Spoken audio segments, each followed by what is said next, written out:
It's time for Blue Origin's first human flight. Godspeed, first crew of New Shepard. Let's light this candle.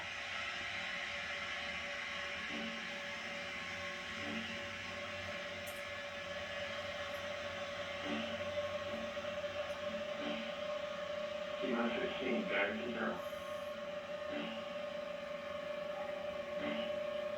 T-10, 9, 8, 7, 6, 5, 4.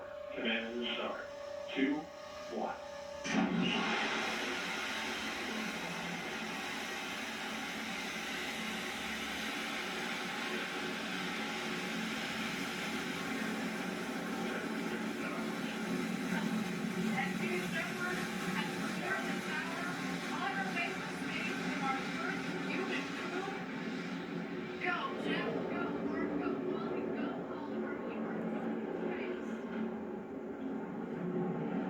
There you see right there, Blue Origin has begun its liftoff into space. Katie, if we're all watching this rocket go up with such force, give us a sense of what those passengers are feeling right this moment. They are realizing just what I said, that it is so hard to leave the planet, and they are going. And you realize that you are going somewhere, and you are just not going to stop until that engine cuts out, and then you'll be in space. They're getting, the G's are starting to build up. Max Q is the highest lift pressure of the flight. So what does Max Q feel like? 30,000 feet, Mach 1. It's not a sudden thing for us. It's just that you realize that it's the most stress on the vehicle itself, and it's a nice thing to get done with, and that is the most stress on the parts of the vehicle. So now you know your vehicle is doing fine. To see the glow. And what are they feeling inside their bodies at this moment? Just under our shoulders, and to know that we've got a crew that is going to space. I think I heard you ask about what it's like. They're actually feeling sort of pressed into their seat, as if I tell people it's like having a gorilla sit on your chest, but sort of like gradually, more and more. It's a little hard to breathe, but at the same time, you know that you can. You also know it's not going to last that long. They're coming up on 2 minutes, coming up on Mach 2. And then they're eventually going to hit Mach Such a great 3 view. and weightlessness. Everything going perfectly so far, correct? As far as I can tell. All right, coming up here on Nico, main engine cutoff. That will be followed shortly by separation. And at that point, after separation, we're gonna let the astronauts unbuckle and take in the freedoms of zero G. There is Miko, main engine cutoff. A beautiful shot down the New Shepard rocket.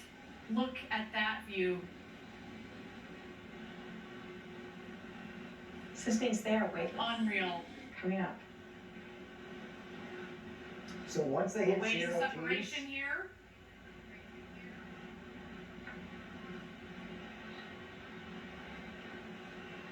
As soon as they got that separation, there was zero G there. And here we are. You can start to see. Stand by. You're going to see the separation of the capsule from the booster itself.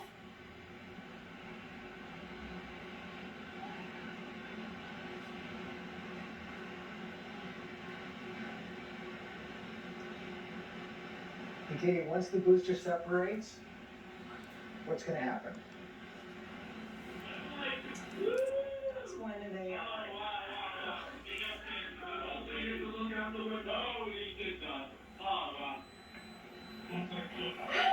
I'm not sure if you could hear I that. think that sounds like it. That sounds like the crew inside right now, huh? It's awesome. That was definitely And a there we beautiful go. moment. Our astronauts have passed the Kármán line at about 328,000 feet, continuing their ascent. You see the two vehicles there. When the speed hits zero, you know that they've hit apogee, their maximum altitude, and you hear they're having quite an experience.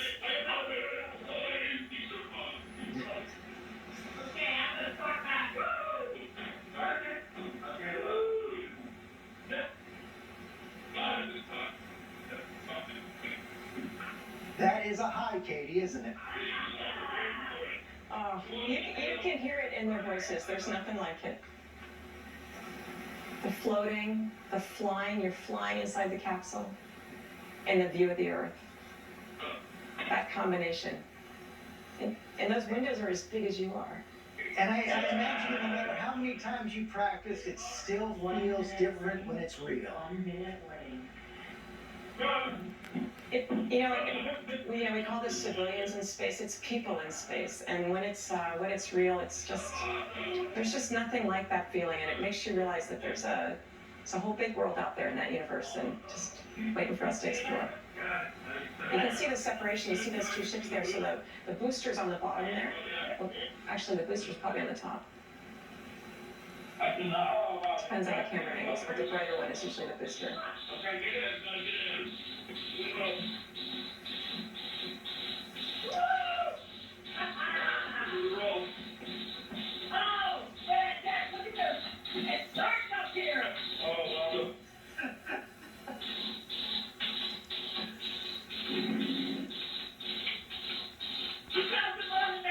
Everybody in?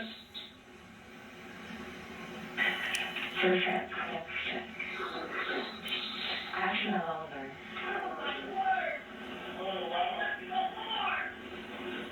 Oliver, stand check. Oliver. Control over status equipment. Nancy. Copy. Action out Wally. Wally. Control, Copy. Action out Demo.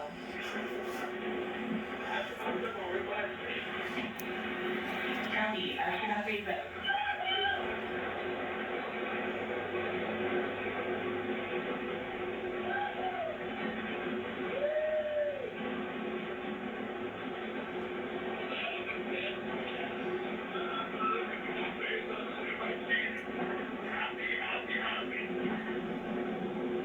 Copy.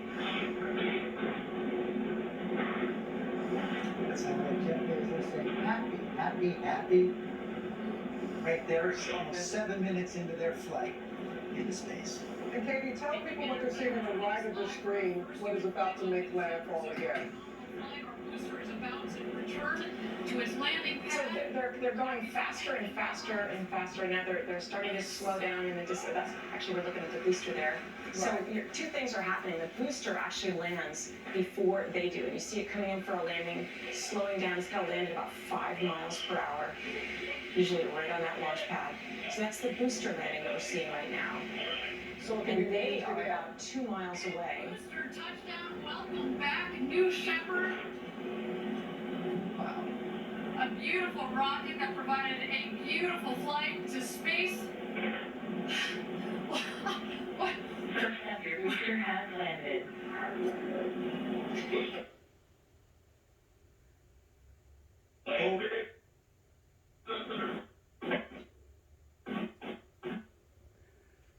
They were happy. To me, so calm, excited, but yet so calm. Very happy crew up here, I want you to know.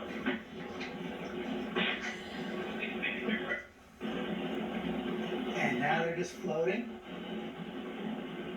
See it right there? You see the Blue Origin capsule?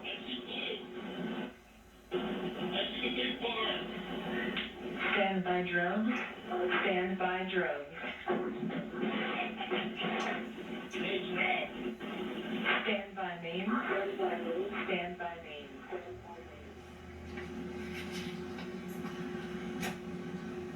Oh, so far, a nominal flight. Here comes the crew capsule back from space. The drogues deployed. Here are the mains out. Reefing and coming to full inflation. Our rocket went over Mach 3, and now they're coming floating back down at just about 15 or 16 miles an hour, about to join us home, back here in West Texas after having gone. So Robin and George, you see those parachutes now, those are slowing it down to 16 miles per hour. Eventually, before it hits that desert, it's going to slow down to just 1 mile per hour. So it's a slow and gentle descent. Gio, it seemed to go about as well as it possibly could have gone. Just got about a minute and a half. You know what? We had 15 successful tests before this, George, consecutive tests. Now we can count a 16th, it seems, because this one was the first one with humans on board, and it looks to be going very, very well. Multiple sensors, just 6 feet above the ground, that cushion of air will puff, and they will have a soft touchdown, almost like just sitting in a chair. But I'm sure their adrenaline is pumping.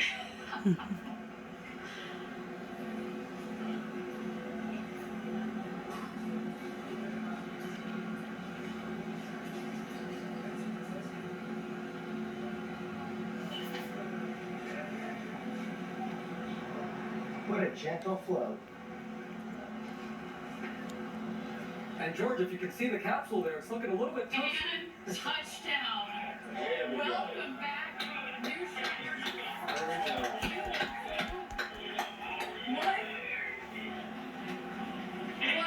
flight.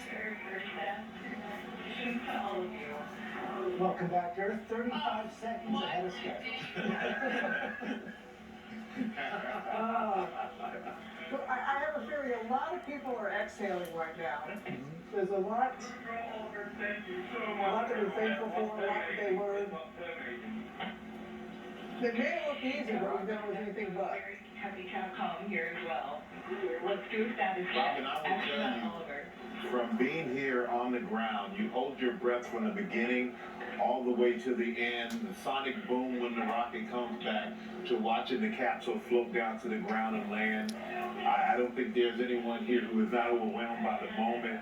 I don't think I have been at a loss of words for a long time in my life, and this definitely one of those moments that leaves you for a loss of words. And this was absolutely amazing and astonishing accomplishment, and just goes to show how far we can go and really push ourselves. And it was great to hear them up there in the capsule, having their fun, hooting, hollering, and really taking in the moment, because here, just watching them was a moment within itself.